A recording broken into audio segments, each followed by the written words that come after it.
Order at 6 p.m. showing all board members present.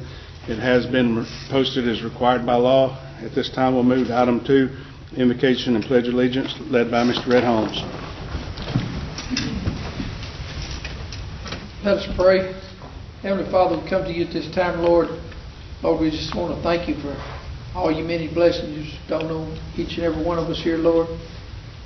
Lord, you know what we're dealing with here in the United States, other countries, Lord. And we just ask you to bless each and every family here, all over the world, Lord. Lord, we believe in you, and we just ask for the ones that don't believe in you and know you, that will get to know you, Lord, because by knowing you, we've got the faith that everything's going to be okay. And we just pray and hope that everybody can receive that blessing too, Lord. Lord, we just ask you to be with the students here at North Lamar, all over our county and state, United States, Lord. Be with each and every one of those children, Lord. We know it's difficult on them, but their home lives, we've seen it. We know it happens and it's real, Lord. Just watch over them, give them a good night's rest, Lord. Be with their faculty, Lord, and their families, Lord, as they try to work their way through this difficult time, Lord, trying to educate kids the way that they've never had to educate kids. And by those kids being at home, Lord, we know that it brings hardship on the parents and the students, Lord. And from my experience, I know things bad can happen at home. And we just ask you to protect them with your hand of mercy, Lord. Lord, thank you for all the many blessings here at this school and all the great things that have happened at this district and continue to happen at this district, Lord. Be with each and every one of us. Watch over us as we go our separate ways. These things we ask in Christ Jesus' name. Amen. Amen. I pledge allegiance to the flag of the United States of America and to the republic which stands one nation under God, indivisible, with liberty and justice for all. Honor the Texas flag. I pledge allegiance to thee, Texas, one state, under God, one and indivisible.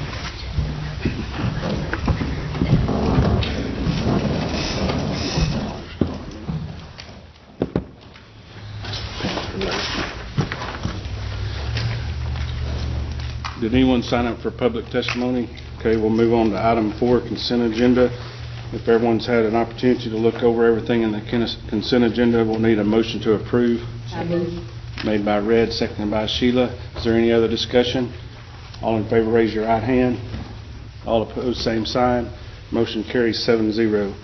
We'll move to item number 5, action and discussion items. I'm going to move item B, consideration and approval, consideration and possible action regarding election order for May 2nd, 2020 election. Mr. Rick Lambert, we're going to move that before item A and look at it first.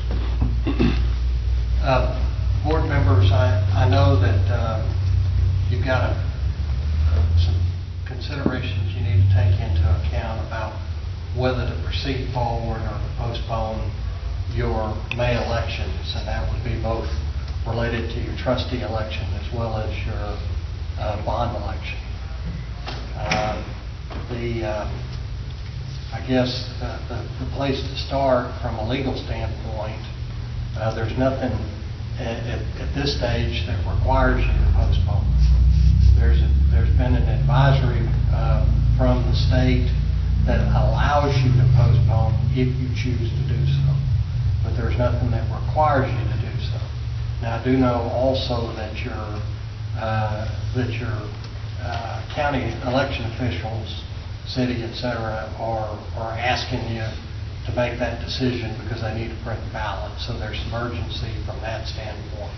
But that's really the only thing that you're required to do. So you're just going to have to exercise your own knowledge as representatives of the community in order to make a decision whether or not it's prudent to postpone or to continue forward. And there's lots of variables to keep in mind with regard to that. Obviously, you were in a time of crisis with COVID-19. People are not exactly sure where they're going to be in terms of their own employment, or how that's going to proceed in the future. How big is this outbreak going to be? How long is it all going to continue? You've all, I'm sure, kept up to date with regard to the fact that we just simply don't know the answer to any of that because we haven't done a whole lot of testing, and so there is community spread in 46 Texas counties, but I think we don't have any idea at this stage what the extent of it is. So the questions are, does health and safety dictate that you should postpone? Does the need of your students in terms of improving your facilities and the cost of delaying to the future, how does that impact things? Are you going to be in a better position to have an election in November? Are we going to have a second wave by then? All of those things are things that I think you as trustees need to talk about amongst yourself and kind of decide and make a decision about whether or not to postpone or to continue forward. And I have come today having thought about a lot of these things, as well as your administration has done so, to try to answer any questions for you to deliberate through this process. That's kind of really the key points. Did I forget anything, Kelly? I mean, tell me. I'm available to answer questions on whatever you want to talk about in terms of that deliberation. I think what we'll do, just kind of maintain order, is start on this end and go to each trustee and let them either ask questions or make statements how they feel. I'd like to know how we feel both about the board election and the bond election separately. So let's start with Alicia and we'll go down the way. Mr. President, before we do that, I do want to, that's one thing I did forget to say. I think you probably need to keep in mind that if you're going to postpone one, it's probably better to postpone them both. Okay. For lack of the message that you're sending to the community that one's more important than the other, or the safety issues with regard to one versus the other are less important. But there's nothing that says that you're required to postpone them both. And that is, you are accurate that you do not have to postpone them both. Although I would think that would be a prudent, either hold them both or postpone them both would probably be a better decision. Just my personal legal opinion. Okay. Sorry, Angie. Thank you. I don't know. I kind of am thinking maybe we postpone it because I think he's exactly right. There are so many people that don't know how their jobs are going to be affected. They're going to be kind of not wanting to see any increase in taxes right now. I don't know how voter turnout's going to be. It could be very, very few. We're hoping that over 65 whose taxes are frozen, that we're going to have their support, that they're the high-risk ones who definitely don't need to be out doing those things. And as much as I know we need it desperately for the kids, and I hate to put off anything for the kids, I feel like for the safety of our North Lamar family that we need to think about postponing now. Mr. Trammell? I agree. It's pretty much a double-edged sword either way we go, because we desperately need a bond election because we need to make some changes with our schools and move some kids around.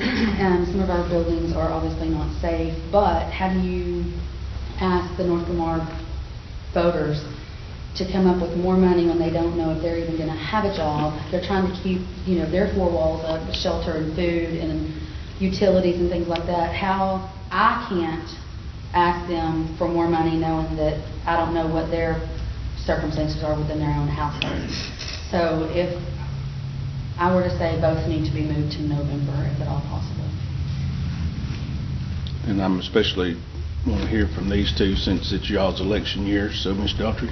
I totally agree with everything they've said, and I think the message that we need to send to the community is that we are a community, and it's North Lamar first, and for the safety and the health of our community, and also for the uncertainty that most families in our community are facing, that it would be wise for us to postpone both of these, and certainly if we do one, we need to do the other. And so therefore, to me, it's a no-brainer. It's just something that, unfortunately, is necessary. I agree with what's been said.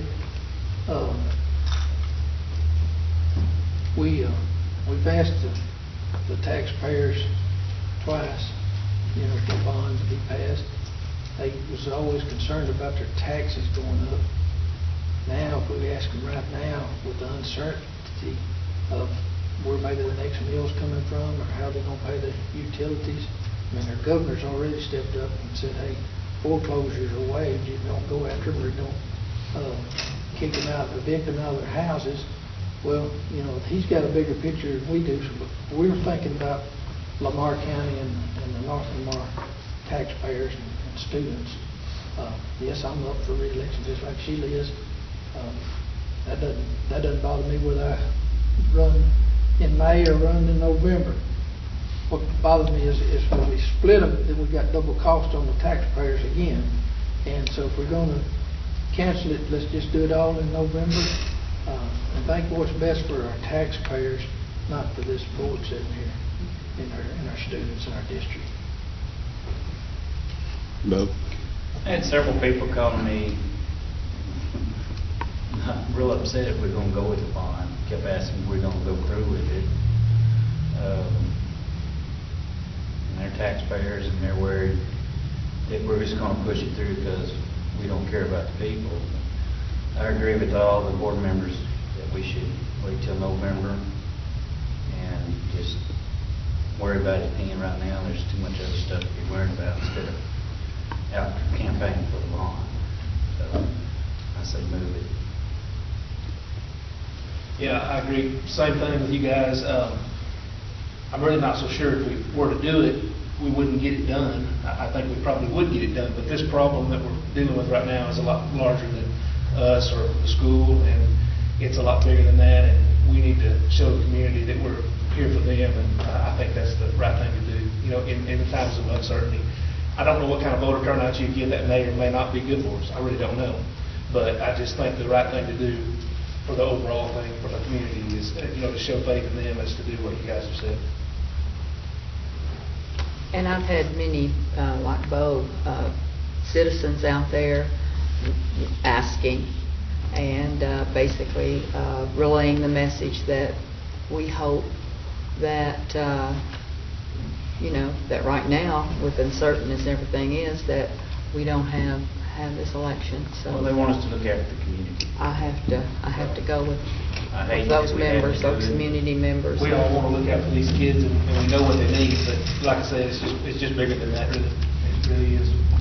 Has anyone heard from any of the other candidates, or are they in favor, or is there anyone, have you heard, Kelly? Is there, okay.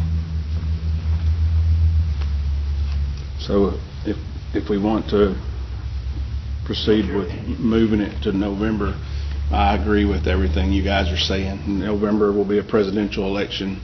It's not ideal, but I just don't think that it's the right thing to do at this time. So I think it's smart to move it to November and look at it later in the summer. Do we need a motion? We'll need a motion. So, Excuse me? I don't mean to interrupt, but you have been provided, I think, in your package, a order. Unless there are questions, I'd be happy to answer questions about the order or about how things proceed. Hopefully the information is provided, particularly for those of you that are candidates. It kind of tells you that your candidates are frozen where they are, and you can kind of proceed forward and extend into the election And those that are up for election, your term can continue until the time of the November election. But if anybody has any questions about that, I'm happy to address those questions. Other than that, a motion to either accept or reject the order would be the appropriate action. So we'll need a motion to approve or reject the order. Yes. I move that we accept the order presented to have our election in November. Okay, we've got a motion by Sheila and seconded by Bo. Is there any further discussion? All in favor, raise your right hand. All opposed, same sign. Motion carries 7-0. Okay, do we want to table, or what's the appropriate way to handle item A? With regard to the training, Uh-huh. so it is your pleasure, board, if you want and really need the training tonight, I'm here to do it for you. But if you would rather postpone the training until it's more appropriate and for it to be fresh on your mind when we get to the November election, happy to do that too. Just whatever your pleasure is. But if you want me to continue, I'll move over here. If you want to table it, then you just move on to the next agenda item. I personally think it'd be appropriate to table it till summer. So we just need do we need a motion to table or just? That'd be fine to move the table. Does it require a vote? It does require a vote if you're going to have a motion, Okay. to move it. Otherwise, if you get the consensus of the board, you can just move on to the next. Okay, let's just do that. We'll move on to item C. Okay? Consideration or approval, consideration and possible action to adopt resolution regarding wage payments during coronavirus closings. Okay, policy DEA local states that if the board chooses to pay employees during an emergency closure, then the authorization shall be by resolution. In your board packet, there is a resolution that we would need to pass tonight in order to pay our contract employees and our non-contracted employees. And my recommendation is for all of our employees to be paid during our school closing. I move that we pay. A second. Okay, we have a motion made by Bo and seconded by Sheila. Is there any further discussion? All in favor, raise your right hand. All opposed, same sign. I won't be abstaining. Okay, Red's abstaining. Joel, you in? Okay, so motion carries 5-0 with Red and Joel abstaining. Okay, 5D, public hearing, NLISD annual report.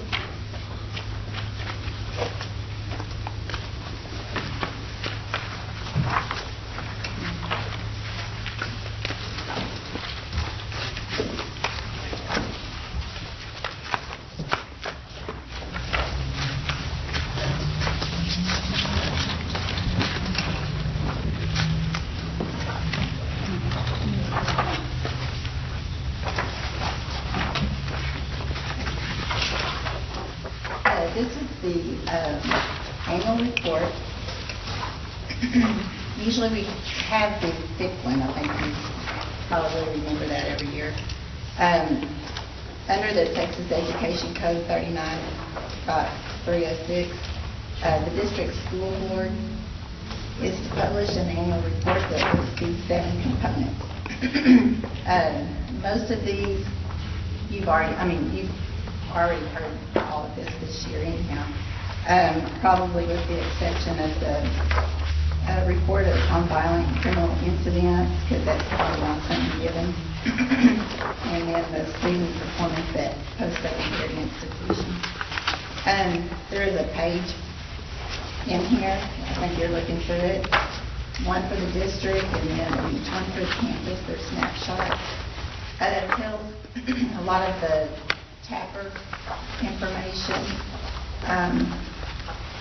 I put a source link under each item where they can be found on the web and on our website. Sorry, my voice is trying to get up. Anyway, it's just the public hearing this is just something that we have to do, just put it in a combined report. And so these will go on each campus. We'll have some copies up here. We'll have it on the website. There's links to TEA on here. Do you have any questions?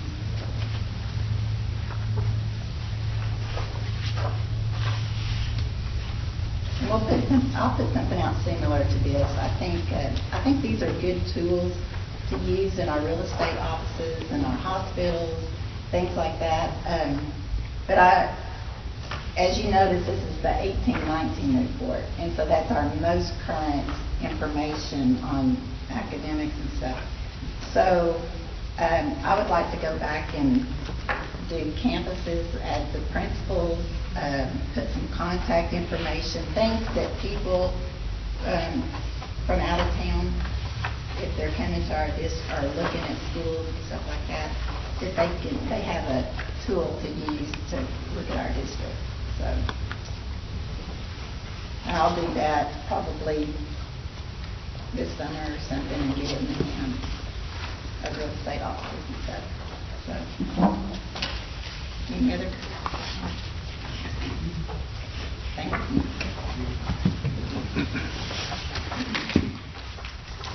Okay. We'll move to item 5E, discussion only, attendance and enrollment. Mr. Watson. I should have the attendance enrollment in your packet. As of the 4th, which is the Wednesday before we got out for spring break, our actual student count at Higgins was 335, Everett was 244, Parker at 242, Bailey is 311, Stone was at 561, and the high school was at 726, which gave us a total student count of 2419. Remember, we talked a lot about our ADA enrollment because kindergarten just counts is half a day. If you'll look at the numbers as far as we changed from February to March, you can look at those numbers. Overall, the district dropped 3.5 students. And then on the second page of that, the ADA through that March 4th line was 2,284.12 students, which is 95.87%. We had a little bit less attendance in February because of some sickness and stuff, but we still budgeted for 2245, so that's still about 39 students more than budgeted. As far as our ADA attendance, from here moving forward with the students at home, we thought we was going to get 100%, but they came back yesterday and said, don't count on that. They're going to get some kind of formula. So we don't actually know what kind of ADA that we're going to get from the kids being at home. Well, we figured if we serve them and they're doing their work, we should get 100% ADA. But you know, how the state is. There's always a little curveball to it. But I think it would probably, even if they adjust it, I think it would still help us with our ADA as far as percentage-wise. So we're hoping that we come out better with that. Any questions about attendance or enrollment? Okay, thank you. Thank you. Okay, item 5F, consideration and approval allotment and TEAC certification.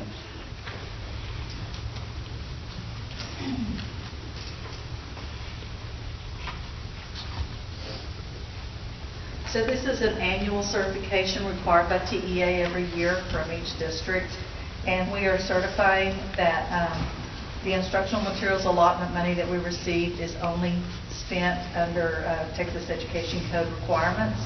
We're certifying that we will cover all elements of the Texas Essential Knowledge and Skills this year in our curriculum, and we are certifying that if they ask, we can provide documentation of what we are using for each one of our courses, the materials that we're using. It just needs to be signed by the superintendent, board president, board secretary, and then I will send that back to TEA. Okay, we need a motion to approve. So moved. Made by Red, second by Bo. Is there any discussion? All in favor, raise your right hand. All opposed, same sign. Motion carries 7-0. Item G, consideration and approval, appoint board member to serve on the Teacher of the Year Selection Committee for April 15th. Before we move on to that, if you've served on this committee before, I'd like you to raise your hand just so the board is aware of who has and who hasn't. And you never have? Okay. I'll take it. Okay. So Sheila and Christie are the only two that have, so it'll take a motion, but we'll take nominations read as volunteered. Is there anybody else that? Okay, we'll need a motion. No, motion to nominate Red, second. Okay, made by Christie and seconded by Sheila. Is there any discussion? All in favor, raise your right hand. All opposed, same sign. Motion carries 7-0. Item 5H, consideration and approval 2020-2021 school calendar. The calendar in your packet was one of 3 that was submitted to the district for vote. This calendar received 50.3% of the vote out of 179 responses. The other 2 calendars were 35.8 and 14%. So this one was overwhelmingly the choice. I think the biggest difference is we were able to, using minutes instead of days, it would give teachers more planning time, where in the past we had half days. We were able to make these full days for planning, because the half days turned out that after bus duty they might have gotten an hour to 2 hours of planning. So we wanted them to have the whole day to plan. Dr. Chairman, Yes, sir. when people sign up for extracurricular activity, they know what they're signing up for, but I've had more people coming to me this year and say, do you think you can do something about spring break?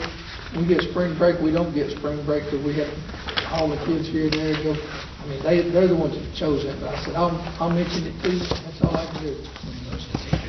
Yes. Yeah, our spring break is in line with the other county schools. That's why I knew that. Yeah. Do you know, is there any possibility that this could change with Yes. all of this that's been going on? We did talk about that we may have to come back and make an amendment based on the commissioner, but at this point, we wanted to at least have something solid to go by until then. Okay, we'll need a motion to approve. My second. Made by Alicia, seconded by Sheila. Is there any further discussion? All in favor, raise your right hand. All opposed, same sign. Motion carries 7-0. 5I, consideration approval, new independent auditor for NLISD. Would you please step out and get Ms. Darrow?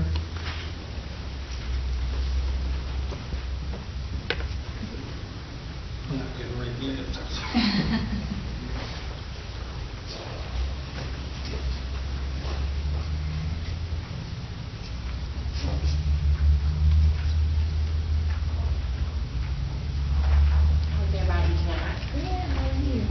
So I guess we're here to discuss the audit for the coming year. Do y'all have any questions with my work papers that I put in the packet? I sent it to 6 firms. I sent it to 2 out of Greenville, 1 out of Mount Pleasant, 1 out of Texarkana, 1 out of Paris, and 1 out of Marshall. They are all the ones that are at Region 8, all the schools. And I got 2 back.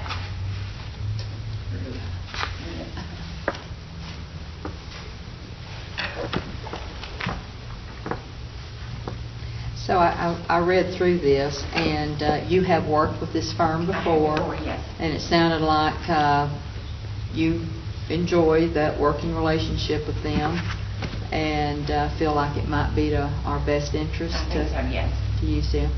Can you give us some reasons why? Well, other than I went in with their technology, with their software. Their software was the software used by Mallory McNeil is old, and it's just not user friendly. And it took me forever to figure out the adjusting entries, and I just don't have that problem with the other firm.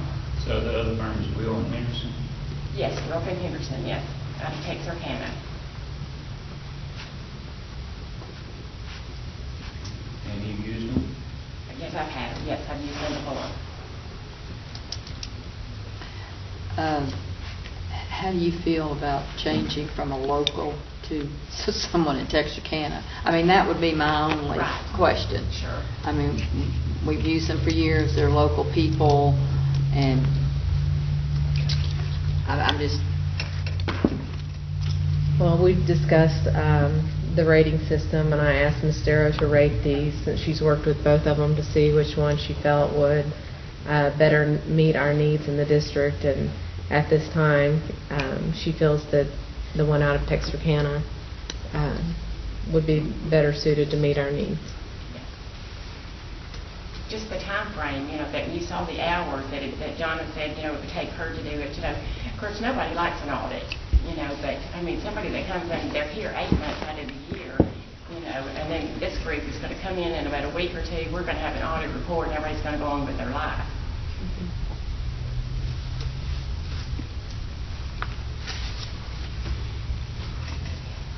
I just feel like it's a bad time to change what we're going through right now and everything.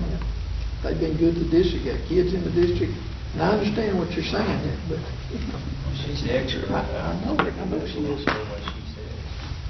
And that's what we've went with all the years, Bob. Every once in a while, it is good to Oh, I have a understand. set of eyes, and in 5 years, about 5 years, we'll go out, again for bid, and It's, I certainly agree with trying to use local contractors when we can, especially when the bid allows. It is very common and a lot of times mandated in governmental audits that you change auditors ever so often, so it's very uncommon to use one as long as we have. But that would be the only reason I would see to change. But I also think that the appropriate thing to do is take the recommendation of the administration. I think with all the positive things that you said about them, that we can feel comfortable with your decision. All right, I do. Okay, we'll need a motion, whichever way you are wanting to go, we'll need a motion to approve.